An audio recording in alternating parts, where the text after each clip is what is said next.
Hola a todos, nos volvemos a encontrar en este espacio para compartir un poco la reflexión bíblica, que es una parte nomás de una propuesta de un encuentro de oración en torno a la palabra de Dios. Por eso este audio debería estar acompañado de un texto escrito donde está toda la propuesta para el momento de oración. Esto es solamente la parte de la reflexión bíblica, que no tiene otra pretensión que ser un aporte. Bueno, vamos a los textos de este sexto domingo del tiempo de Pascua, del ciclo A, del libro de los Hechos, en el capítulo 8. Felipe descendió a una ciudad de Samaria y allí predicaba a Cristo.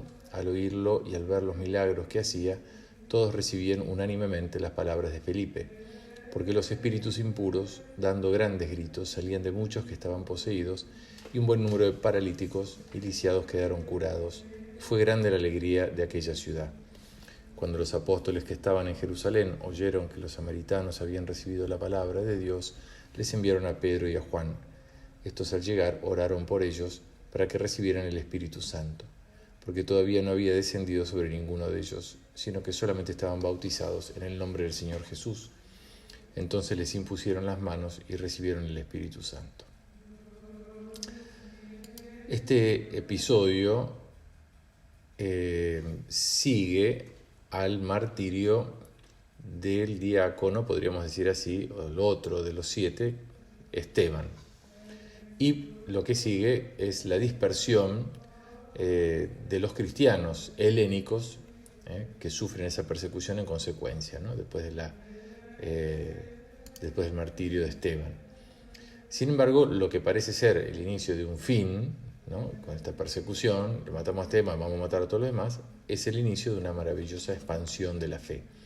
Este texto tiene dos partes: la predicación y los signos de Felipe, y después la comunión con la Iglesia Apostólica. En el medio de eso hay unos 6 versículos que la liturgia sacó, por así decirlo, ¿no? Que la saltea, como lo vamos a ver más adelante.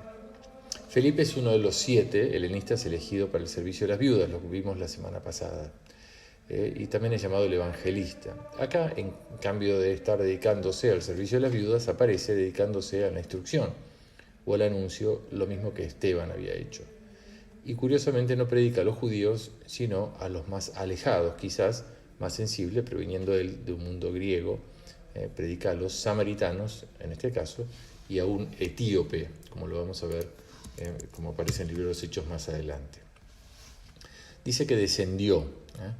Esto es una referencia a Jerusalén, ¿no? A Jerusalén siempre se asciende, ¿no? Si bien Jerusalén no es el punto más alto de la geografía de Israel, sí lo es desde un punto de vista espiritual o de pertenencia, ¿no? A modo de ejemplo, hay salmos que se llaman los salmos de las subidas o los graduales, porque se acompañaban a los peregrinos que subían a Jerusalén, ¿no? Tengamos presente que esta salida o esta bajada de Jerusalén no es algo programado, como diciendo, bueno, vamos a evangelizar a los samaritanos, sino que es consecuencia de la persecución, ¿no? Salieron rajando y de paso se dio esta cosa maravillosa. Va a Samaria, a una ciudad de Samaria. Esta es la evangelización de los samaritanos en el sentido judío de la palabra, ¿no? Los hermanos de raza y religión, pero separados de la comunidad de Israel y caídos, como creían los judíos, en herejía. Se cumple la promesa de Jesús antes de ascender, que había dicho que iban a evangelizar en Samaria y en todo el mundo. Y predicaba a Cristo, el Mesías, también era esperado por los samaritanos, como vemos en el caso de Jesús cuando se encuentra con la mujer samaritana, lo recuerdan.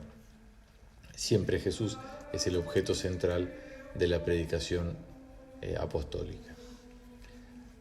Al oírlo y al ver los milagros, ¿no? Acá hay una continuidad con el ministerio de Jesús y el de los apóstoles.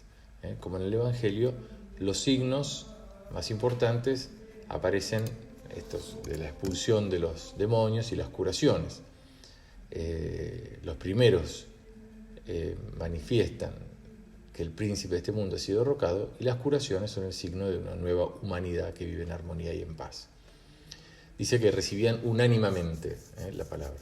Los samaritanos hacen la misma experiencia de comunión de la comunidad de Jerusalén, unánimes, con un mismo ánimo, con un mismo corazón. Habla de los espíritus impuros, ¿no? Esto es importante, como les decía antes, mientras no llegue el día del juicio, pareciera que los demonios gozan de cierta libertad para obrar el mal en la tierra, ¿no? Esta posesión aparece en la Biblia muchas veces acompañada de alguna enfermedad, y muchas veces es consecuencia del pecado. Es una manifestación del poder de Dios que Jesús comunica a los discípulos para exorcizar o para echar a los demonios. Fue grande la alegría. Es el gozo que sigue más que a la curación, a la fe, ¿no? La alegría que es fruto de la fe más que de encontrarse sano. La alegría es uno de los dones pascuales por excelencia, ¿no? Como también el don de la paz. El versículo que sigue, que es el versículo 9 y hasta el versículo 13, está omitido, como decía, por el texto litúrgico y presenta una situación de un tal Simón, que era mago. Aparece una primera presentación de este mago. Después sigue el texto que seguimos comentando ahora y retoma lo de Simón el mago después. O sea, ese texto, la parte de Simón el mago, es la parte que la liturgia saltea. Los apóstoles, dice, vamos al versículo 14, dice los apóstoles, se refiere a los 12 y a la iglesia de Jerusalén. Dice, oyeron y enviaron. Oyeron lo que había pasado y entonces enviaron a Pedro y a Juan, ¿no? Estamos ante una primera apertura del mensaje fuera del evangelización a los samaritanos. Es la primera vez que el mensaje se empieza a abrir fuera del primer círculo de los judíos. Va a seguir una segunda apertura a los paganos, más adelante lo vamos a encontrar en el capítulo 11 de los Hechos. En ambos casos, la iglesia de Jerusalén, que ejerce en estos primeros tiempos una suerte como de supervisión sobre las demás iglesias, envía quienes tomen conocimiento, al menos, de manera directa de lo sucedido. Ahora, tengan presente que los samaritanos eran considerados herejes y además este misionero, Felipe, era una especie de novato, acababa de ser elegido para servir las mesas y largó a predicar, y vamos a ver qué dijo. Pero lo más importante, aunque todo esto, que esta supervisión, etc., es la comunión.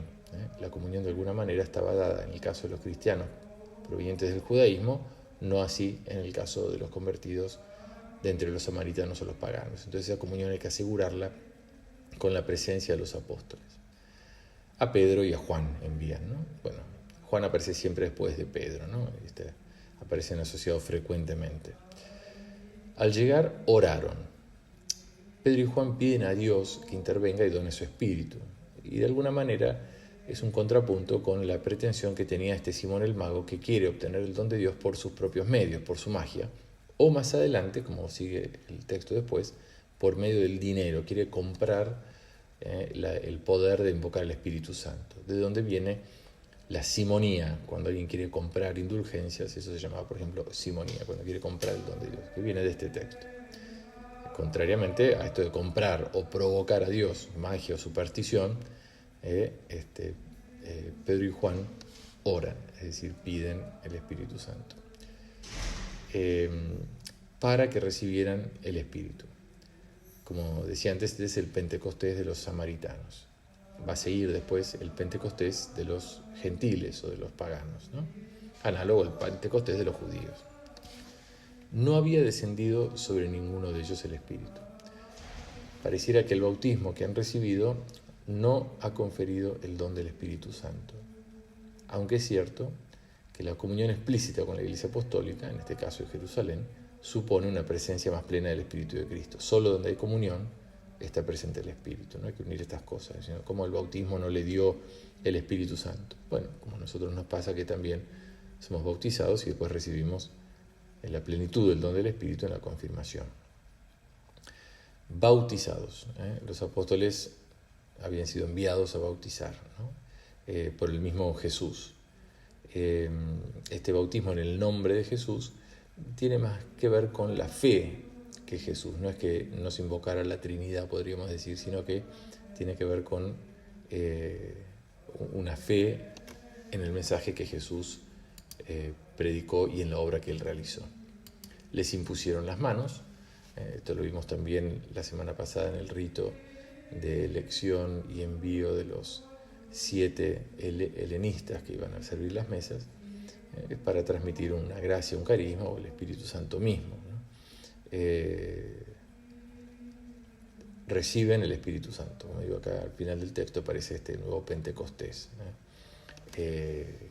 Que sella la fundación de aquella nueva iglesia en Samaria, ¿no? Como al inicio sucedió en la de Jerusalén, ¿no? El Salmo, vamos al Salmo, ¿no? Es el Salmo 66. La antífona dice: aclame al Señor toda la tierra. Aclama al Señor toda la tierra, canten la gloria de su nombre, tribútenle una alabanza gloriosa, digan a Dios qué admirables son tus obras. Toda la tierra se postra ante ti y canta en tu honor, en honor de tu nombre. Vengan a ver las obras de Dios, las cosas admirables que hizo por los hombres.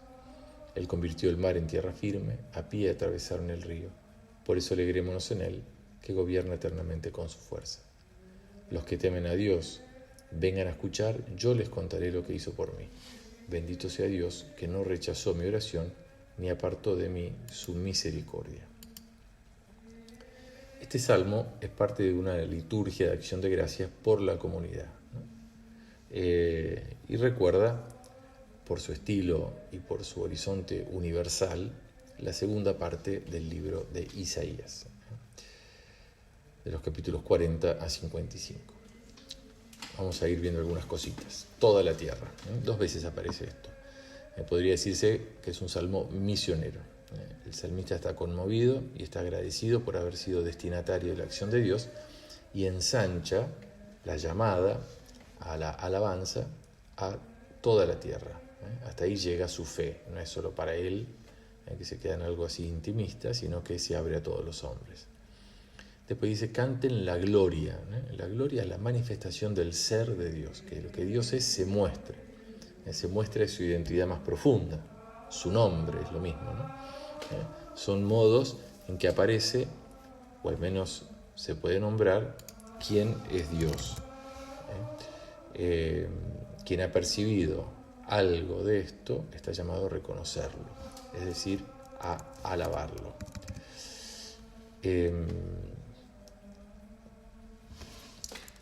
Digan a Dios. Acá el salmista está invitando a hablar a Dios, ¿no? No solamente a hablar de Dios, sino a hablarle a Dios, ¿no? A rezar, a decírselo a Él, no solamente gritar en un balcón qué bueno que es Dios, sino decírselo a Él, ¿no? Entrar en un diálogo con Él mismo. Toda la tierra, otra insistencia misionera, dice se postra, ¿no? Es un modo de expresar la grandeza de Dios y la propia miseria. Vengan a ver, ¿no? Ahora, va a hablar de las obras del pasado, ¿no? Ahora, las obras del pasado no se pueden ver, pues ya sucedieron, sino solo que se puede solo escuchar el relato y a lo sumo ver los frutos de esa obra que sucedió en el pasado, ¿no? Y a lo sumo, quizás se puede ver la obra hoy teniendo en cuenta cómo ha obrado ayer. O sea, si yo me doy cuenta cómo Dios obró antes, capaz lo puedo obrar hoy. Convirtió, ¿no? Empieza a hablar vamos al Éxodo, ¿no? Convirtió, dice, por el poder de su palabra creadora, sigue teniendo poder sobre la naturaleza, ¿no? Convirtió. El mar y el río. Acá están el paso del Mar Rojo y del río Jordán, ¿no? Los 2 grandes sucesos típicos de la historia de Israel, ¿no? Siempre van unidos. Alegrémonos en él, ¿no? El salmista llama a ver lo sucedido, las maravillas del mar y del río, y hacer presente ese pasado como un memorial, ¿no? Volver a ver las maravillas de Dios y cantar hoy sus alabanzas. Dios gobierna. ¿Qué quiere decir esto? La acción de Dios desplegada en el Éxodo es solo una muestra gratis, por así decirlo, que Dios gobierna, que Dios conduce el mundo y la historia.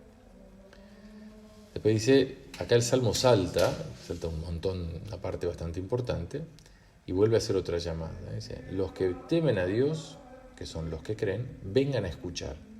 Antes había invitado a ver, y ahora invita a escuchar. ¿Y qué cosa? Lo que hizo por mí, dice. Antes había invitado a escuchar lo que había hecho por el pueblo durante el Éxodo. Ahora el salmista invita a reconocer la obra de Dios en su propia vida, ¿no? Que esto es muy importante, ¿no? No solo les cuento lo que Dios hizo, sino lo que hace y lo que hizo por mí, ¿no? O sea, yo soy el destinatario de la acción de Dios. Después dice, bendito sea Dios, ¿no? El que se reconoce destinatario de la acción de Dios ha sido bendecido, o sea, es bien dicho. En Dios no hay distinción entre su palabra y su acción. Lo que Dios dice lo hace, es una palabra operante, por así decirlo, un verbo, ¿no? La bendición, ser bendecido, supone ser beneficiados con una acción salvadora de Dios, ¿no? ¿Cómo devuelvo yo este gesto? Bendiciendo a Dios. Al menos diciendo bien de Él, diciéndole bien, ¿no? Alabándolo, hablándole a Él de lo bueno que es, reconociéndolo. Después debería seguir una obra acorde o digna. En nosotros pasa esto que decimos una cosa y hacemos otra. En Dios no pasa eso, ¿no? Por eso que Dios bendiga quiere decir que Dios realice. Dice, no rechazó mi oración ni apartó de mí su misericordia. Ven, acá están las dos cosas juntas, ¿no? Dios escuchó la oración y obró su misericordia. Acá están las dos cosas juntas. No rechazó mi oración ni apartó de mí su misericordia, ¿no? No es que Dios escuchó y dijo, qué lindo, mira qué bien que reza este fulano, y no hace nada, ¿no? Sino que van juntas. Escucha y obra, ¿no? Primera carta de Pedro, el capítulo 3. Glorifiquen en sus corazones a Cristo, el Señor. Estén siempre dispuestos a defenderse delante de cualquiera que les pida razón de la esperanza que ustedes tienen, pero háganlo con suavidad y respeto y con tranquilidad de conciencia. Así se avergonzarán de sus calumnias todos aquellos que los difaman, porque ustedes se comportan como servidores de Cristo.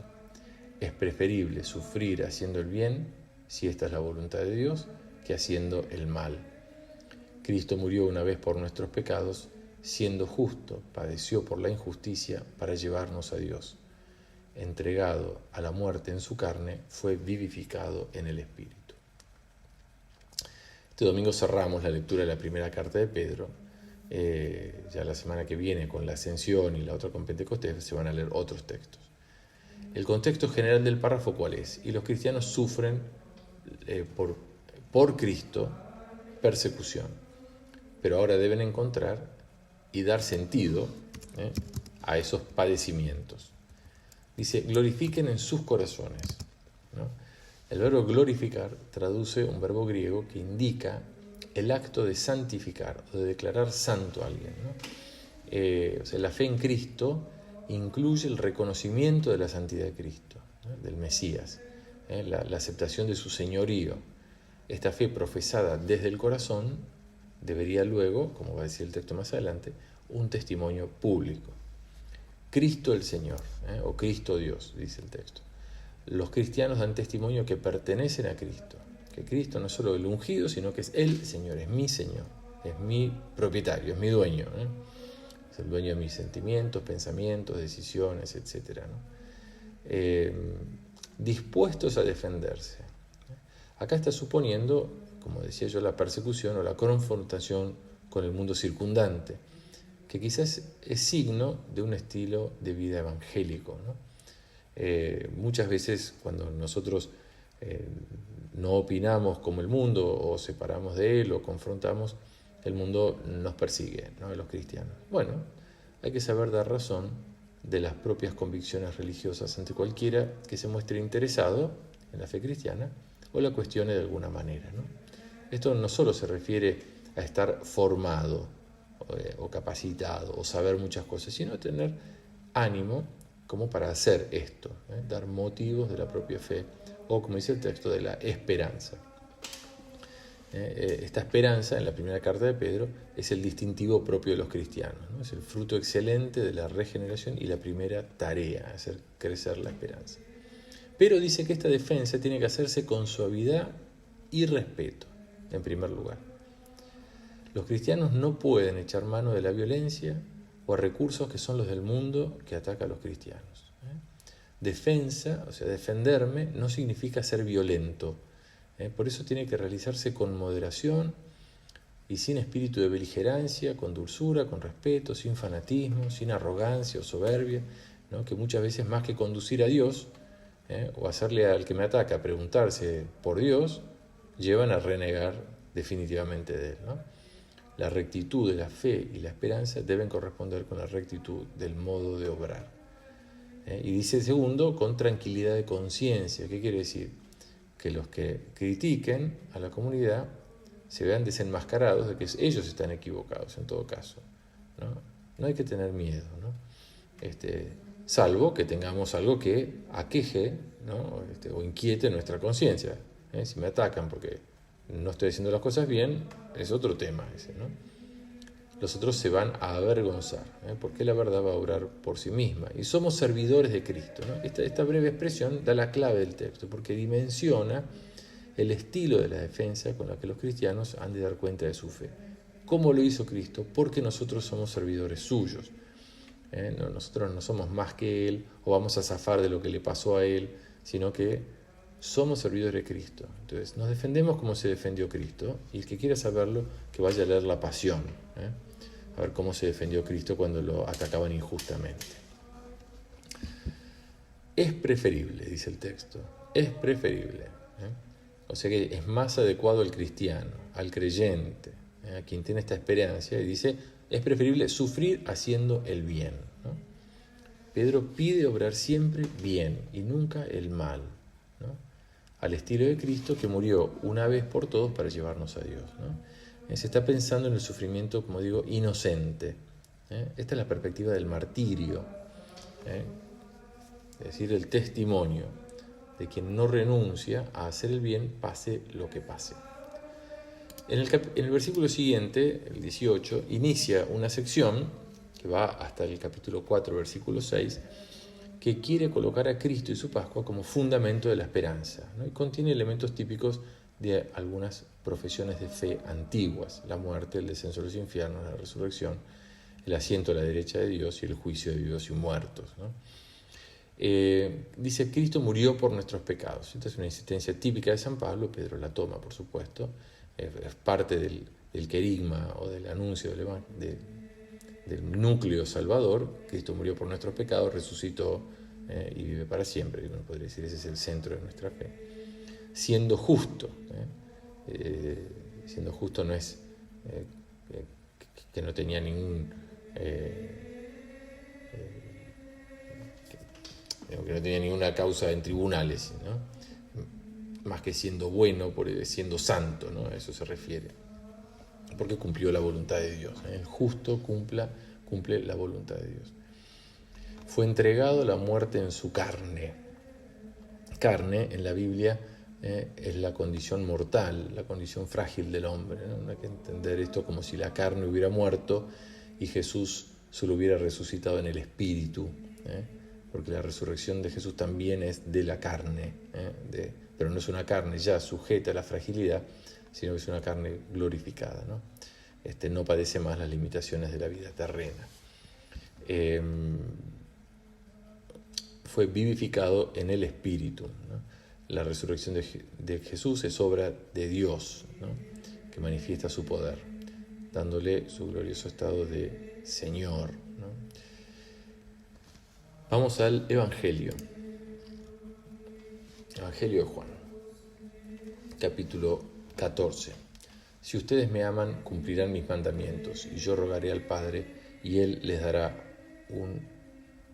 otro Paráclito para que esté siempre con ustedes, el Espíritu de la verdad, a quien el mundo no puede recibir porque no lo ve ni lo conoce. Ustedes, en cambio, lo conocen porque Él permanece con ustedes y estará en ustedes. No los dejaré huérfanos, volveré a ustedes. Dentro de poco el mundo ya no me verá, pero ustedes sí me verán, porque yo vivo y ustedes también vivirán. Aquel día comprenderán que yo estoy en mi Padre y que ustedes están en mí y yo en ustedes. El que recibe mis mandamientos y los cumple, ese es el que me ama. Y el que me ama será amado por mi Padre, y yo lo amaré y me manifestaré a él. La lectura litúrgica, como venimos leyendo los domingos, del domingo pasado a es casi de corrido. Saltó 2 versículos del capítulo 14, en el que Jesús aseguraba que lo que pidamos al Padre, Él lo va a hacer. Podría decirse que este largo discurso de Jesús es una preparación, unos últimos consejos que él da para la vida después de la ascensión, ¿no? Podría ser una manera de leerlo. El texto, como lo presenta la liturgia, presenta la segunda y la tercera promesa de Jesús a los discípulos, ¿no? La primera era la que iban a hacer las obras que él, la segunda es el Paráclito y la tercera la venida con el Padre y la cuarta la tarea docente del Espíritu. Esas son 4 promesas que Jesús hace en este discurso, ¿no? Ahora escuchamos el Paráclito y parte de la venida con el Padre. Se puede dividir en 2 partes, como les decía, el anuncio de la nueva presencia por medio del Espíritu y el anuncio de una nueva presencia de Jesús por medio de la comunión en la comunidad, ¿no? El texto completo empieza y termina uniendo el amor y el cumplimiento de los mandamientos. Vamos a algunas cosas del texto. Versículo 15. Si ustedes me aman, cumplirán.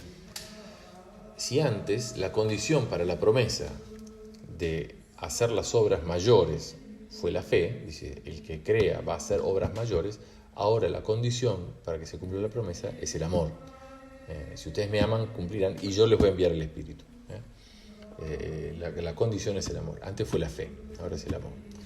Es frecuente que en la Escritura se invite a amar a Dios, pero son pocas las ocasiones, relativamente, en las que se habla del amor a Jesús. No son tantas, ¿no? En las que Jesús reclama para sí o se invita a amar a Jesús, ¿no? Sino más bien de amar a Dios.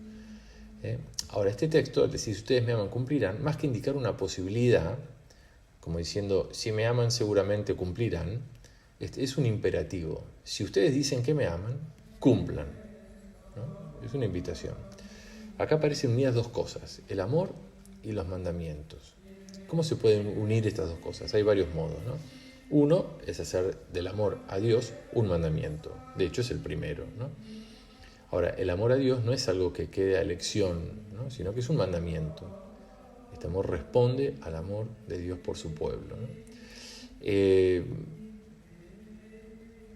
Un segundo modo de unir el amor y los mandamientos es hacer del amor la síntesis de los mandamientos o de la ley, ¿no? Como dice Pablo en la carta a los Gálatas, el que ama ha cumplido toda la ley.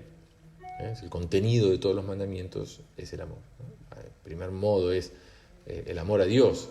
Si ustedes me aman, Jesús está reclamando el amor para Él, ¿no? Pero acá Jesús une el amor a Él, o sea, el afecto que brota de la experiencia de la fe en Él, con el cumplimiento de los mandamientos, de todos los mandamientos, ¿no? Jesús, el cumplimiento de los mandamientos es la verificación del amor a Jesús. Si vos decís que me amás, quiero verte hacer los mandamientos, ¿no? En el primer caso, el amor a Dios es el contenido del primer mandamiento. En el segundo, el amor al prójimo y a Dios es la verificación del cumplimiento de los mandamientos. En el segundo es el contenido de todos los mandamientos, ¿no? Yo rogaré al Padre, dice Jesús, ¿no? Esto es muy importante. Jesús se presenta como intercesor ante el Padre, ¿eh? Varias veces Jesús aparece con esta función. Y aparecen las funciones. Jesús es el que intercede, el Padre es el donante y el Espíritu es el donado. Él les dará. Saben que en el Evangelio de Juan 5 veces Jesús anuncia el envío del Espíritu Santo con distintas características. Este es el primero, es el primer anuncio que hace sobre el envío del Espíritu Santo, ¿no? Que tiene, por supuesto, una función importantísima. No solo aparecen a veces en el Evangelio, sino de una manera muy, muy clara en el libro de los Hechos y en la vida de la Iglesia. Y dice otro Paráclito, ¿no? Las tradiciones judías esperaban que fuera el Cristo Paráclito, el Cristo abogado, quien nos defendiese en el tribunal del Padre, ¿no? El Paráclito quiere decir en griego el que está llamado a estar junto a alguien, ¿no? A acompañar, a consolar. En latín es advocatus, el abogado, ¿no? Ahora, en el discurso de la cena, esta función de estar junto a no es atribuida a Jesús, sino a otro Paráclito, es el Espíritu Paráclito, ¿no? Existía esta esperanza del Cristo Paráclito, acá es el Espíritu Paráclito. Él tiene que hacer esta compañía, este consuelo, esta defensa de los discípulos, para que esté siempre con ustedes, ¿no? A diferencia de Jesús, que se ausenta y después va a volver, como anunció antes, este está siempre con nosotros. No es un reemplazo, ¿no?, un sustituto, sino una nueva presencia de Dios, que es asegurada para siempre. Esta aparece como la única función en este anuncio. O sea, ¿qué función, para qué manda el Espíritu? Para que esté siempre con nosotros. Nada más. Esto solo. En otros va a tener otras funciones. Va a asegurar la presencia de Jesús. Esta presencia había sido anunciada del Espíritu, había sido ya anunciada por los profetas para los tiempos mesiánicos, ¿no? Hay una alianza nueva que se está terminando de sellar, ¿no? Y Jesús mismo había anunciado el don del Espíritu para el momento de su glorificación. Jesús lo llama el Espíritu de la verdad, ¿no? Acá el Espíritu de la verdad está personalizado, no es una fuerza interior al hombre que lo inclina a obrar solamente el bien, sino que está personalizado. Es quien revela a Dios al hombre. La verdad, para Juan, es la expresión de la voluntad de Dios sobre el hombre, como nos ha sido transmitida por Cristo, ¿no? Y se contrapone al mundo, como una especie de clima ético, ¿no? Los que son del mundo no pueden sino odiar la verdad, y los que son de la verdad obedecen el mensaje de amor que Cristo nos transmitió de parte de Dios, ¿no? El mundo, dice, el mundo en el Evangelio de Juan tiene un significado muy particular, no es meramente la creación. Por supuesto que en algunos textos sí se refiere a la creación, pero muchas veces Jesús aparece como hablando del mundo con un sentido más peyorativo. Bueno, en realidad es el mundo mundano, es decir, sometido al poder de Satanás, que se sustrae a la acción de Dios y se niega a creer en la misión de Cristo y persigue a Jesús y a sus discípulos, ¿no? Ese es el mundo, y por eso no lo puede recibir, dice, no lo puede recibir. Esto ya estaba anunciado al inicio del Evangelio. Vino los suyos y los suyos no la recibieron, a la palabra. O sea, no lo ve ni lo conoce. No es un mero mirar con la vista, sino una percepción más aguda, podría decirse más contemplativa, ver o conocer. El conocimiento se refiere a una cierta comunión o experiencia. El mundo no tiene esa mirada atenta, podríamos decir desiderativa, ¿no?, que desea conocer a Dios, ¿no? Y por eso no puede tener experiencia del Espíritu y no lo puede recibir, ¿no? O sea, quien no está abierto desde el interior, no podría decir al menos en una fe inicial, no lo puede recibir. Ustedes lo conocen y permanece con ustedes, dice en cambio a los que creen, ¿no? El Espíritu es una realidad muy concreta y potente que solo pueden percibir y experimentar los creyentes. Nosotros conocemos y creemos la verdad porque permanece la verdad, el Espíritu de la verdad permanece en nosotros, y hacemos de ella el principio de vida, es un principio directivo, realizamos la verdad que conocemos, tratamos, ¿no? En el versículo 18 empieza una nueva sección, ¿no?, que es la tercera promesa, que es la venida con el Padre de Jesús, ¿no? Dice, no los dejaré huérfanos, volveré. Al volver Jesús sobre el tema de su partida, quiere asegurar a los suyos una presencia nueva, ¿no? No solo está el Espíritu, sino... Y está en presente el texto. No los dejaré huérfanos, vengo hacia ustedes. Ese es el texto como es. Es una venida constante, no es que va a aparecer más adelante, ¿no? Esta glorificación supone dos movimientos: la ida al Padre, por así decirlo, definitiva, pero lejos de ser una sustracción o una ausencia, hay una vuelta, una ida sostenida de Jesús a los discípulos. Después dice, dentro de poco, contrasta, dice, el mundo no me verá. Dentro de poco el mundo no me verá. Estamos en la última cena, ¿no? O sea, ¿qué es lo que ve el mundo de Jesús ahora? Y su apariencia física. Entonces el mundo dentro de poco ya no me verá. Este dentro de poco contrasta con aquel día que está en el versículo siguiente, ¿no? Reservado para los discípulos, ¿no? O sea, hay un tiempo corto para los que no creen, que no van a ver a Jesús. Hay un tiempo más largo para los que creen, que van a volver a verlo. Dice, el mundo no me verá, ¿no? Esto es así, o sea, el mundo no va a verlo más a él físicamente, la figura humana, no logró conocer su identidad ni la profundidad de su misión, y por eso luego de su Pascua no será más accesible, ¿no? Ustedes sí me verán, dice. No se trata del retorno al fin de los tiempos, como me verán más adelante, sino de la presencia espiritual. Ustedes sí me van a descubrir presente en el mundo, ¿no? Por medio de la fe, por supuesto, ¿no? Y yo vivo y ustedes también vivirán. La venida de Jesús a los suyos no es como informativa, sino que tiene como fin comunicar la vida del Padre. Así como yo soy el viviente, como dice el Apocalipsis, y vivo para siempre, también ustedes van a vivir, van a recibir la vida del Padre, ¿no? Verme es conocerme, y conocerme es convivir, es comunión, es compartir, ¿no? Que es una vida distinta, es una vida plena, podríamos decir así. Aquel día, dice Jesús en el versículo 20, aquel día. Los profetas hablaban así para hablar del tiempo de la gran intervención de Dios, ¿no? Algunas a lo largo de la historia, pero sobre todo de la última o de la definitiva, ¿no? Aquel día, entonces, el día de Yahvé, a veces aparece como el día de la ira, ¿no? O todas estas expresiones se refieren a esto, ¿no? La intervención definitiva de Dios en la historia es la venida de Cristo, la venida gloriosa, el juicio final, podríamos decir así. Pero ese tiempo final ya se inauguró con la encarnación. Por eso Pablo habla de los últimos tiempos, los tiempos definitivos. Y Jesús aplica aquel día a él mismo. Comprenderán.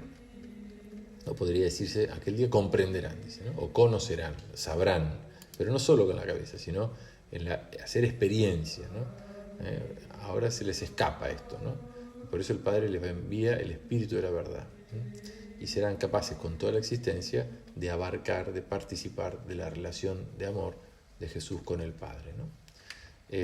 Yo estoy en mi Padre y ustedes están en mí y yo en ustedes, ¿no? Esta relación entre Jesús y los discípulos son análogas o participan de la relación que unen a Jesús con el Padre. Y vuelve al tema de los mandamientos y el amor, ¿no? El que recibe mis mandamientos será amado por mi Padre. ¿Ven? Acá vuelve a aparecer. Quien habla es Cristo Sabiduría o Cristo Maestro, que está cerrando la enseñanza como la había comenzado, ¿no? Jesús va a decir al Padre que seguirá instruyendo a los suyos para que participen del amor entre el Padre y el Hijo. Bien, hasta acá la reflexión bíblica. Sería bueno que siga algún momento como de meditación personal. Quédense de todo esto que acabo de compartir si algo les sirve. Si no, en el texto escrito hay varias sugerencias para la meditación y alguna también para la oración personal. Les agradezco la paciencia y que tengan un muy, pero muy buen domingo.